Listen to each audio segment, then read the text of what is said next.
नमस्कार दोस्तों, स्वागत है आप सभी का एक बार फिर से हमारे चैनल सनातन मार्ग पर। पवित्र मार्ग पर ओम नमः शिवाय, जय महाकाल। आप सबको पता है कि पक्ष का बहुत ही प्यारा सा महीना चल रहा है और अगर आपके घर से पितृ दोष को आपको दूर करना है, ना अपने पितरों को खुश करना है, तो ये वीडियो आपके लिए है।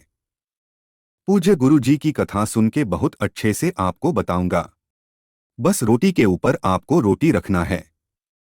मित्र आपके खुश हो गए तो आपका पूरा परिवार हमेशा खुश रहेगा। कैसे करना है, क्या इसके फायदे हैं, पूरी बात बताऊंगा। सिर्फ सुनते जाए, समझने की पूरी कोशिश करिएगा। ठीक है, चलो एक एक पॉइंट की तरफ हम लोग बढ़ते हैं। जैसा कि मैंने इस स्क्रीन पर कहा था कि आपको रोटी के ऊपर रोटी रखना है, लेकिन यहाँ पर हमें दो रोटी की जरूरत नहीं है। ठीक है, क्या करनी होगी? एक ही रोटी को आधा करना है। ये बात मैं पहले बता चुका हूँ। आज इस वीडियो में मैं आपका कारण बताऊंगा कि आखिर ऐसा करते क्यों हैं। देखो, जो स्त्री होती है, जो महिलाएं होती हैं ना, ऐसा माना जाता है जो लड़कियां होती है वो दो कुल को उतारती है। दो कुल का मतलब कुल को उतारती है। दो कुल का मतलब क्या हुआ कि एक तो अपने ससुराल पक्ष को उतारती है और दूसरा अपने मायके पक्ष को उतारती है। इसीलिए श्राद्ध पक्ष में जितनी भी स्त्रियां हैं, जितनी भी महिलाएं हैं, उनको एक रोटी इसके ऊपर के छिलके को नहीं निकाला जाता।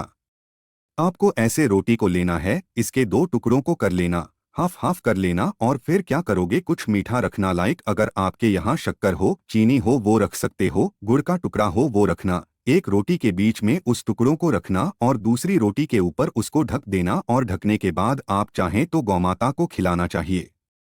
गौ माता को खिलाए, आप चाहे तो कुत्ते को खिलाना चाहिए, कुत्ते को खिलाएं। आप चाहे तो कौए को खिलाना चाहे तो कौए को खिला सकते हैं, क्योंकि जो कौआ होता है, जो कुत्ता है और जो गौ माता है, ये तीनों पितरों के माने जाते हैं। अगर आपने इन तीनों को भोजन करा दिया, इन तीनों को दो टुकड़ों करके उसमें गुड़ रख करके चीनी रख के खिला दिया, तो आपके पितर हमेशा तृप्त रहेंगे, कभी आपको परेशान नहीं कर सकते। तो इस पूरे पितृपक्ष जब भी आपको मौका मिलता है, अगर डेली कर पाए तो बहुत अच्छी बात है। नहीं कर सकते हो तो कोई भी वैसे करना तो डेली ही चाहिए, लेकिन नहीं कर पा रहे हो तो पूरे पितृपक्ष में कोई भी एक दिन तो जरूर करना ही करना है। क्या समझ में मेरी? तो आप सभी को इस काम को करना चाहिए। चलो, तो यहाँ पर हम सभी लोगों ने पहली बात कर ली है। आगे बढ़ते हैं। पितृपक्ष में करने वाले जो हमें दूसरा काम करना होगा, उस दूसरे काम की बात कर लेते हैं। ठीक है, इससे क्या होगा? क्योंकि अभी इससे क्या होगा, इससे हमारे घर में अगर लड़ाई झगड़े बहुत होते हैं, क्लेश बहुत मस्त है ना, हमेशा आपस में लड़ाइयाँ होती है हर छोटी बातों को लेकर, न तो आप सभी को इस उपाय को करना होगा, है ना। कल कौन सा दिन है? कल तो शनिवार का दिन है, लेकिन पूरे पितृपक्ष के दौरान कभी भी कर सकते हैं। आपको गुड़ के टुकड़े दिख रहा है? दिख रहा है ना, तो हमें एक बड़ा सा गुड़ का टुकड़ा लेना है। छोटा सा नहीं, एक बड़ा सा गुड़ का टुकड़ा लेना। अब इस गुड़ के टुकड़े के साथ हमें लेना होगा दो शमी के पत्ते। क्या लोगे? दो शमी के पत्ते। अब अगर जिन भी मेरे भाई बहन के पास समी पत्र नहीं है तो बिल्कुल परेशान ना हो, समीप पत्र की जगह पर दो चावल के दाने भी ले सकते हैं। ठीक है ना, ले लिया। अब जो बात बताऊंगा वो बहुत ध्यान से सुनना। फिर हमें लेना होगा इस तरीके से नारियल। अब वो नारियल सूखा नारियल लेना है, जो पानी वाला झूठ वाला होता है वो नहीं, जो स्क्रीन पर दिख रहा है ऐसा नारियल लेना। इसको ऐसे हाफ कट कर देना। ठीक है, हाफ कट करने के बाद इसकी के अंदर जो गुड़ लिया है, गुड़ को रखना, और जो दो समीपत्र लिया है वो अपने पितरों के नाम से आपको इसी में डाल देना। पूरे घर में जितने भी कमरे होंगे, जितने भी रूस होंगे आपके कमरे में, घर में, वहां पे हर घर में हर कमरे में घूम लेना। एक बार घूमने के बाद लेके जाओगे, और कहाँ पे जाओगे? किसी भी पीपल पेड़ के नीचे, किसी भी बेल पेड़ के नीचे, या फिर किसी वक्त वृक्ष के नीचे, जहाँ पे भी आपको मिल जाए आसानी से। पीपल का पेड़ हो, वाट का पेड़ हो, या फिर बेल का पेड़ हो, वहां जाएंगे। उसकी मिट्टी में आपको उस नारियल को दबा देना है। यहाँ पे समय की थोड़ी सी पाबंदी है। टाइम होना चाहिए सुबह 10 बजे से लेकर के 12 बजे के बीच में। इसके बीच में अगर कर लेंगे तो ही करना, नहीं कर पाए किसी कारण वस्तु अगले दिन ट्री करना कोशिश करने की, लेकिन सिर्फ और सिर्फ जो समय है हमारे पितरों का होता है वो सुबह 10 बजे से लेकर के और 12 बजे के बीच में इन तीनों पेड़ के नीचे पितरों का वास माना जाता है। ठीक है, तो समझ में ये बात, तो आप सभी को यह काम जरूर करना चाहिए, है ना? दो पाए समझ में आ गए।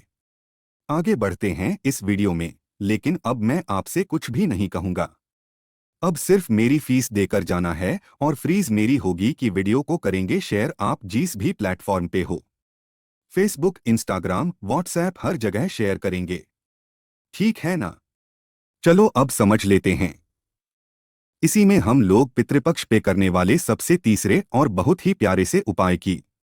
अब ये जो तीसरा उपाय है ना, ये है कि अगर आपको ऐसा लगता है कि आपके घर में पितृदोष लगा हुआ है, क्योंकि भैया पता कैसे चलेगा कि हमारे घर में पितृदोष लगा है? देखो, कहीं इसके मतलब ऐसे लक्षण होते हैं।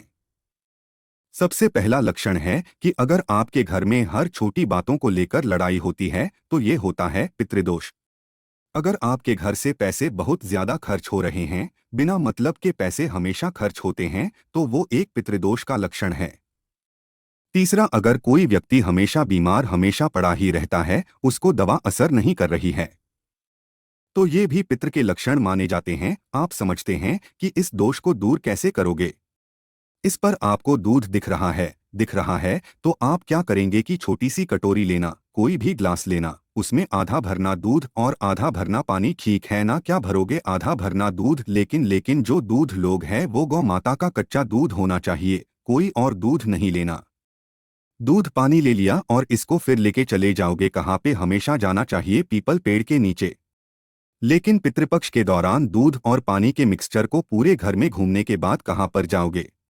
बेल पेड़ के नीचे। यहाँ पर भी समय की थोड़ी सी पाबंदी है।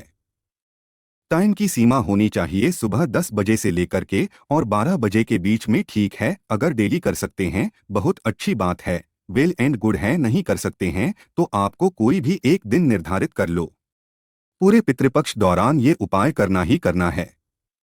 किसी भी तरीके से कितना भी बड़ा आपको पितृदोष लगा होगा, आपके घर में लगाएं, किसी को भी लगा है वो सारा दूर हो जाएगा।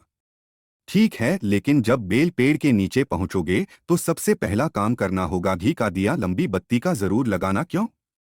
क्योंकि हमेशा आपको पता है कि 10 बजे से 12 बजे के बीच में पितरों का वास होता है, साथ ही साथ हमेशा निवास करती है माता लक्ष्मी बेल पेड़ के नीचे। तो उनके लिए तो सबसे पहले घी का दिया लंबी बत्ती का लगाओगे। दूसरा, जो आप पानी और दूध का मिक्सचर लाए हो वो बेल पेड़ के नीचे जो आपका फेस होना चाहिए साउथ डायरेक्शन, दक्षिण दिशा की तरफ एस रखना। पितरों का स्मरण करना, ध्यान करना, पूरा का पूरा जल वहां पे गिरा देना। बात नहीं समझ में? तो आप सभी को पितृदोष को दूर करने के लिए, अगर आपको लगता है पितृदोष बहुत ज्यादा बढ़ गया है, इस उपाय को करना है। ठीक, चलो 3 नियम समझ में आ गई। एक और छोटे से, बहुत ही छोटे से नियम की बात कर लेते हैं, जो कि हमारा इसका चौथा उपाय। लेकिन कैसे करना है और क्या इसके फायदे हैं, उससे पहले एक छोटा सा काम, वो है वीडियो को करेंगे लाइक। जितने भी भाई बहन मेरी आवाज को पहली बार सुन रहे हैं, चैनल को सब्सक्राइब करिएगा। ठीक है ना? चलो समझते हैं। इस क्रम पर आपको दिख रहा होगा काला तिल। एक तो कल कौन सा दिन है? कल है शनिवार का दिन। तो शनिवार के दिन पितृदोष को दूर करने के लिए काले तिल का भी इस्तेमाल करना चाहिए। तो आपको बस एक चुटकी काला तिल लेना। एक चुटकी काले तिल के साथ आपको लेना होगा हल्दी, है ना? अब हल्दी को जो लोग हैं ये खड़ी हल्दी को पीस करके उसके बाद ऐसे पाउडर बनाना। ठीक है, पाउडर ले लिया और उसके बाद लेके चले जाओगे महादेव के शिवलिंग के पास में। सबसे पहले फेस रखोगे उत्तर दिशा, नॉर्थ डायरेक्शन। उपाय करेंगे जब महादेव की शिवलिंग के पास कोई सा भी, तो फेस हमेशा नॉर्थ डायरेक्शन ही रखेंगे। ठीक है ना? पहुंचे, सबसे पहला काम करेंगे काले तिल को महादेव के शिवलिंग के ऊपर समर्पित करेंगे और उसके बाद अपने हाथों से करेंगे लेपन। करने के बाद काफी लोगों को डाउट होता है, भैया हल्दी तो महादेव के शिवलिंग के ऊपर नहीं चढ़ाई जाती। अगर आप हल्दी चढ़ा देते हैं तो बहुत अच्छी बात है, घबराने की कोई जरूरत नहीं है, क्योंकि ये आप पितरों को खुश कर रहे हैं, अपनी कामना के लिए कर रहे हैं।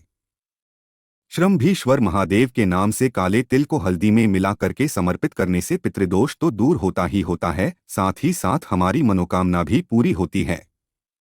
बट अगर आपको डाउट है कि भैया हल्दी हम नहीं चलाएंगे, तो हल्दी में चढ़ाना सिर्फ आपको काला तिल चढ़ा देना और एक लोटा शुद्ध जल तांबे के लोटे से श्रम्भीश्वर महादेव के नाम से समर्पित करना है। ना बात आई क्या समझ में? तो आप सभी को इन सभी उपायों में से जो आपको इजी लगता है, जो आपको आसान लगता है, कोई सा भी उपाय आप कर सकते हैं। ना कोशिश की अच्छा समझने की। आप सभी को कुछ पूछना हो, नहीं समझ में, बिल्कुल परेशान ना हो, नीचे जॉन का बटन है, वहां पे आप क्लिक करके हमसे बातें कर सकते हैं। कुछ पूछना हो तो नीचे कमेंट सेक्शन में पूछिएगा। जितने भी भाई बहन मेरी समाज को पहली बार सुन रहे हैं, अचानक से चैनल पे आ गए हैं, चैनल को सब्सक्राइब करेंगे और हाँ, वीडियो को लाइक तो जरूर करना ही करना है। ओम नमः शिवाय, जय महाकाल।